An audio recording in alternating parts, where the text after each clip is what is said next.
Today, let's talk about the power of connection. So what is connection? It's an energy that shows up when two people feel heard. They feel valued from each other. When two people can non-judgmentally give to each other and draw strength from that relationship. Now, communication and connection is one of the most important components of personal and, of course, business success. We all have a soul, and when that soul connects with another soul, magic happens. Albert Schweitzer said, sometimes our light goes out, but it's blown again into an instant flame by another encounter with another human being. Now, when you meet someone and you love them enough that it motivates you to grow and work on yourself and self-actualize and do the emotional self-reflection of awakening, that person that caused you to do that may be a soulmate.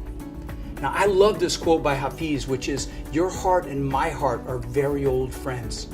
It's not uncommon to have a physical attraction to someone, but a mental attraction isn't as common. The progression when people meet is typically people going from an initial attraction to some awkward tension and then ending up in a connection. Eckhart Tolle, the author of The Power of Now, said, you are the universe expressing itself as a human for a little while.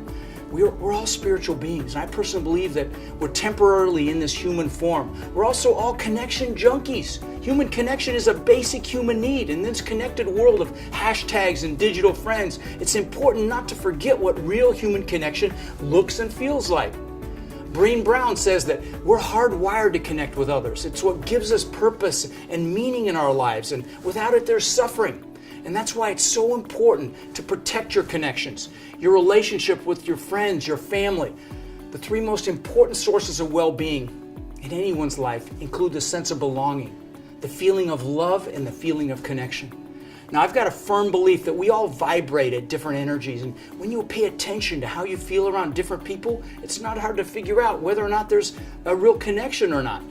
I truly believe that people that vibrate at the same level will be attracted to each other. And as you grow and you self-actualize, you'll start vibrating at a higher frequency. And then as part of that growth, some people will fall away from you and some people will come into your life. What's important to remember whenever you're trying to connect is that you need to be vulnerable. You need to be open.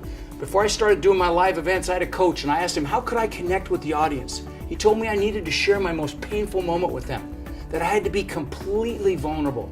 And I'll tell you that sharing that painful moment in front of thousands of people so far has forced me to be incredibly vulnerable. It was frankly initially very painful, but it created that connection. When you're young and wet behind the ears, you think that you'll have lots of connections throughout your life. And what you discover as you get older is that there are very few deep connections, true connection. That true connection is a feeling of oneness, kind of like this definition of namaste, which is, I honor that place in you where the universe, or you could replace that with God, resides. And when I'm in that place in me, and you are in that place in you, we are one. When you're connected with someone, communication is effortless. Time disappears. They understand you completely, and you're completely accepted without judgment. Remember, what you give, you get. So if you want love, give love. You want happiness, give happiness. And know that those are two of the greatest gifts you can give another human being. This spiritual journey that we're all on, my friend, revolves around the importance of remembering that we as human beings truly are love. Maybe this clip is not as motivational as some of my other clips, but frankly, it's probably more important. I'm Rod Khleif, wishing you incredible passion because of your deeply connected relationships and massive success in your business and in your life.